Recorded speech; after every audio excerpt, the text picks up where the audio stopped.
আসসালামু আলাইকুম, সবাই কেমন আছো আপুরা? আলহামদুলিল্লাহ আমি ভালো আছি।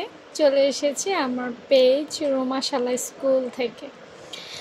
আজকে যেটা নিয়ে আলোচনা করব সেটা হচ্ছে যে পাপ হাতা। আমি পাপ হাতার কাটিং এই নিয়ে 2 দিন দিয়েছি। দুটো ভিডিওই আপুরা অনেক পছন্দ করেছে, দেখে খুবই ভালো লেগেছে। পাপ হাতার কাটিং দেখাতে গিয়ে আমি একটা বেসিক বলতে ভুলে গিয়েছিলাম, যেটা কমেন্ট সেকশনে দেখে মনে পড়লো।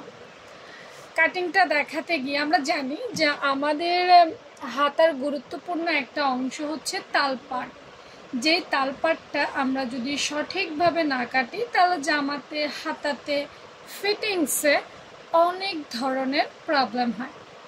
এখন এই হাতাটা তালপাট কাটবো কিনা, মানে এই হাতাটা সুন্দরভাবে ছবিতে যেরকম সুন্দর ছিল, নিখুঁত ছিল, এরকম সুন্দর করে নিখুঁত করে বানাতে গেলে হাতায় তালপাট লাগবে কিনা আপুদের ছিল এই প্রশ্ন। একদম সহজ কথায় উত্তর দিব, এই হাতাটাতে তালপাট কাটিং লাগবে না। ঠিক আছে আপুরা, এবার আসো এই হাতায় তালপাট কাটিং লাগবে কেন সেই ব্যাখ্যাটা দিই। এই হাতাটার শেপ নর্মাল হাতার মতো না। এই যে দেখতে পাচ্ছি এইভাবে এসে এইভাবে এসে এইভাবে এসে, তাই না? নর্মাল হাতার মতো না, এটা তো নর্মাল হাতার মতো না। তো যেহেতু নর্মাল হাতার মতো না, আমরা যদি ইউটিউব বা গুগল থেকে একটা ছবি কালেক্ট করি তাহলে আরেকটু ভালো হয় না? দেখো আপুরা, পাপ হাতার এই সাইড দিয়ে কিন্তু কুচি থাকে, ঠিক আছে? এখন এই যে কুচি দেখতে পেয়েছ, তো কুচিটা কিন্তু একদম পুরো বগল জুড়ে থাকে। এখন তুমি প্লেন হাতা হইলে এটাতে বাড়তি কাপড় দেখা যায় বা প্রবলেম হয়, কিন্তু এই হাতায় কিন্তু সেটা দেখার সুযোগ নাই, কারণ কুচি কুচি থাকলে তো এমনিতেই ফুলে থাকছে। কি প্রয়োজন আমাদের হাতায় তালপাট কাটা?